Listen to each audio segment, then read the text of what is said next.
Hello दोस्तों, ये Lucent का रिवीजन चल रहा है। तो ये आज 20वां इसका है पार्ट। तो आप देख लीजिएगा इसको, अगर साफ ना दिखे तो इसका क्वालिटी बढ़ा लीजिएगा। और यहाँ चलिए स्टार्ट करते हैं। 115 का ऋग्वेद के 10वें मंडल में लिखित में से कौन सा स्तोत्र विवाह समारोह पर प्रकाश डालता है? तो सूर्य सूक्त। ऋग्वेद के 10वें मंडल में लिखित में से कौन सा स्तोत्र विवाह समारोह पर प्रकाश डालता है? तो सूर्य सूक्त।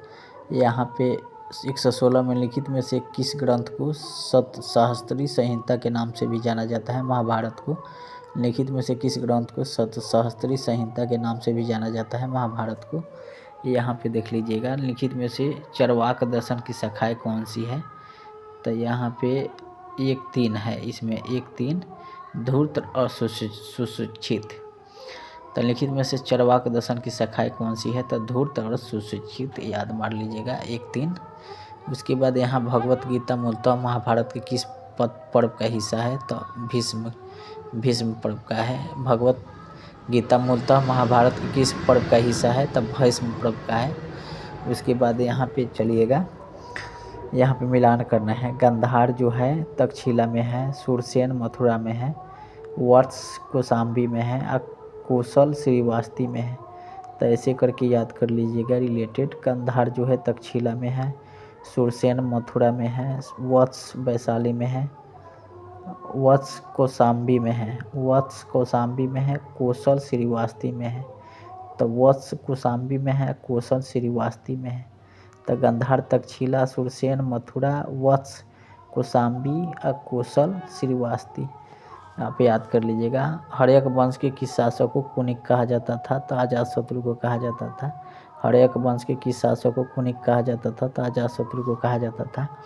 किस शासक ने गंगा एवं सोन नदियों के संगम पर पाटलिपुत्र नामक नगर की स्थापना की थी? तो उदयन ने किया था।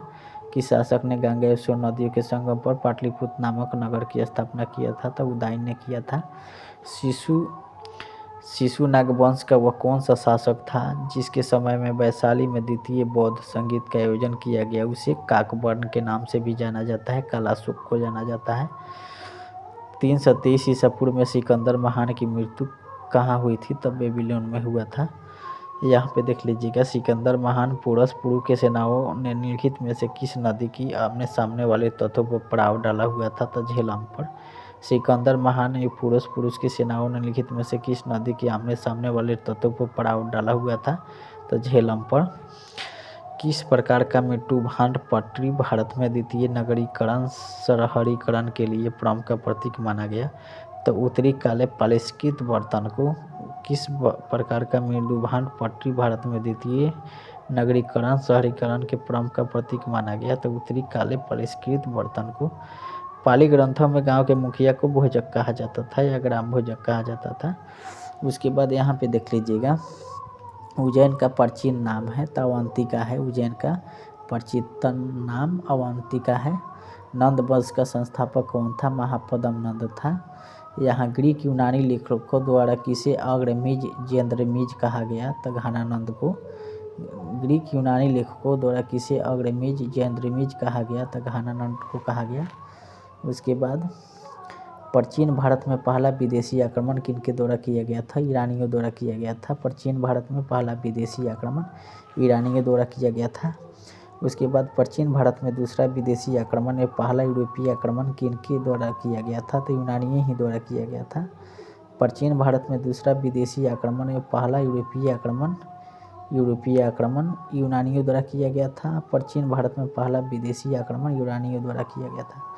ईरान के हखमनी वंश के किस शासक ने भारतीय भूभाग को जीतने के बाद उसे फारस साम्राज्य का विश्व प्रांत क्षत्रपी बनाया? तो डेरियस डारयाबाहु वन।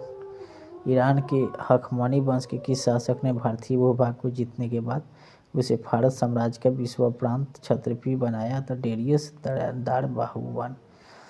हाइडेस्पेज या वितस्ता आधुनिक नाम झेलम का युद्ध 326 BC किन किन शासकों के बीच हुआ था? तो सिकंदर पुरस के मध्य हुआ था। हाइडेस्पज ए वितस्ता आधुनिक नाम झेलम के युद्ध 326 BC किन किन शासकों के बीच हुआ था? तो सिकंदर पुरस के मध्य हुआ था। उसके बाद सिकंदर ने भारत पर कब आक्रमण किया था? तो 326 ईसा पूर्व किया था। सिकंदर ने भारत पर कब आक्रमण किया था? तो 326 ईसा पूर्व में किया था।